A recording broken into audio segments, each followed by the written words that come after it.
Okay, so I forgot my question because I'm nervous, but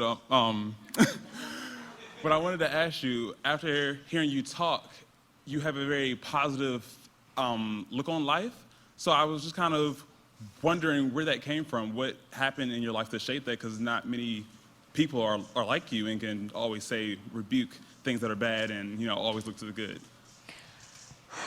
Well, my mom, I have a really good mom. She really was there for me, and she always taught me to be very gracious. My mother is the kind of person that will give you the shirt off her back if you're cold, and that is how I was raised.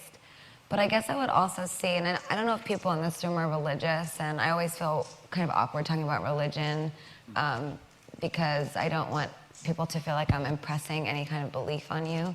But I do believe that God comes in many forms, and I don't believe that we know what he looks like. That's something that I actually address in Judas. But I see God in my fans. So every night when I look into the audience, I feel like I see this force of beauty and that I don't know. It's just faith. So I see faith in my fans, and that's what keeps me strong as them.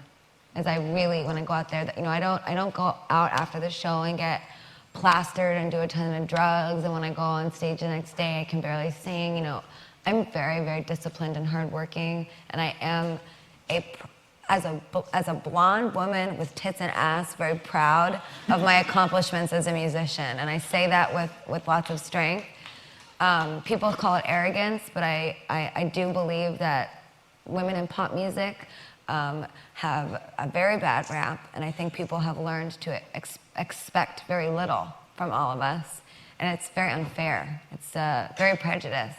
So me and my tits and my ass and my brain are very proud to be here today.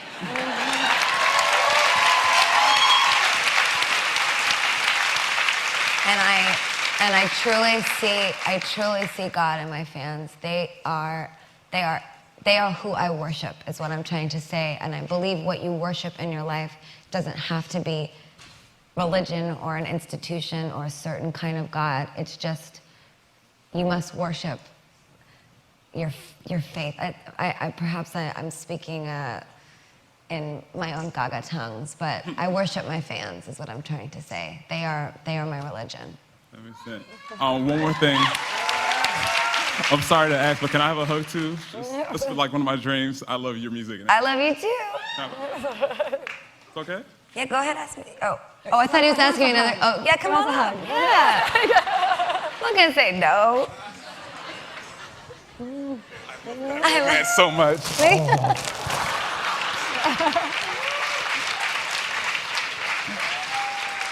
That towel wrapping is giving me like New Jerusalem too. That's nice. So if I'm not mistaken, next Monday, March 28th, is your 25th birthday. Yes. So happy birthday. Thank you. And you can tell. Can I just keep telling people I'm 24? We won't tell. People might, but we won't. But we have a surprise for you. As you can tell, there's many people in the audience who are dressed up in their best Gaga garb. And we've handed cards to a few people. So why don't the people who got a card before the show come up, and we're going to have you critique the best Lady Gaga. Thank you. Oh my goodness. Hi. Well, I can't really. Do you want to come up here? Guys? Yeah. Hi. Can I hug all of you? You're welcome. That's really good. Hello. Can I offer you a writing? Yeah, thank you. Oh, yours. Thank you. Hi. Hi. Hello. Hi. This is interesting. It's very Yves Saint Laurent. Thank you very in much. the 60s. This is an ammunition belt from World War II. Wow. Yeah, I thought you might appreciate That's heavy. Nice boots. Hi. Hi. Nice to meet you. Nice to meet you. You look beautiful. Hi. You know what's so funny? Is when I was on my first record label. Go ahead, you can go back. I'm sorry. She's like, when I was on my first record label, Def Jam, not to bring up a sour story, but I sent all of the employees at Def Jam disco balls that I hand-painted myself, like that, except I wrote Gaga all over them. And I sent them huge bags of candy from the dollar store with these disco balls that had my name on it. And I got dropped like a month later, but I just remember someone called and told me that everybody in the office was like, who sent all these gummy worms and disco balls that say Gaga? I hand-painted those suckers. Every one of them. Shame. Okay. Well, this is very good. And this is very good because it looks almost exactly like my Terry Mugler-inspired outfit from the Fame Ball, the very first Fame Ball. This is amazing because it looks just like the telephone video. However, I have to say that the mark of a true Gaga fan is always thinking forward, and that is you. It's very detailed. It's very detailed. The ponytail looks perfect. The shoulder pads on you did a nice job with the duct tape. And that is exactly, it took me an hour to get my makeup done for that. And it's 15 minutes, see? That's a real glamour girl. Well, congratulations. Thank you so You much. are the winner. Thank you, guys.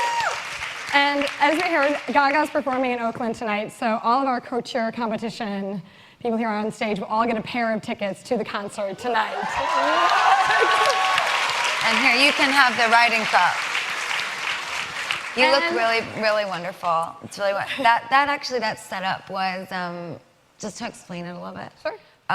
Rico, who's in the video with me, he has the same. He's tattooed that way. I read that last night. Yeah, that's really. He's really tattooed that way. And I asked him, you know, when we were on the set, I said, why did you get? It's kind of like a weird, funny question, but why did you tattoo yourself this way? And he said, bazooka gum. I said, what do you mean bazooka gum? And he said, well, you know how bazooka gum comes with those stick-on tattoos? He said, I really liked them and I loved punk rock when I was a kid, so I just used to listen to punk rock and put bazooka gum tattoos on, so I tattooed my face like this. So that's why we chew bubble gum in the video. But I wanted to tribute Rico because I believe what this look represented to me was that I will not allow society or critics dictate my beauty. I tell you what I believe is beautiful about me. Every person defines their own beauty for themselves. So that's what that makeup represents to me, is that Rico was defining who he is in an artistic way and not relying on society to tell him what makes him valuable.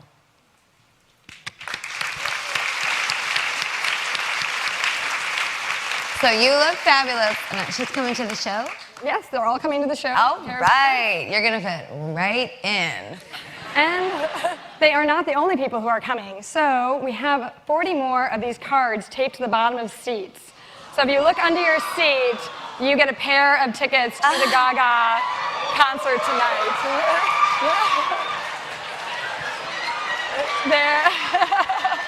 There are instructions on the back as to how to pick up So the cute. And just more and more getting found over here. And just so no one leaves empty-handed, we actually have special edition Google Goes Gaga t-shirts for everyone here. They are in Benghazi in Building 43, starting at 3 o'clock, so they're there now, so you can stop by there on your way leaving. And I just want to say a big thank you. A thank you to the House of Gaga for making this happen. There have been an unbelievable number of people here at Google who have helped out, but mainly Andrew Schulte, who was one of Gaga's college mates, along with Trish Crowley and actually, and our whole. some of you don't know this, but Andrew was an RA at Third North where I went to college, and he wrote me up for drinking in my room. And and she came to Google anyway. So, we go way back, Google.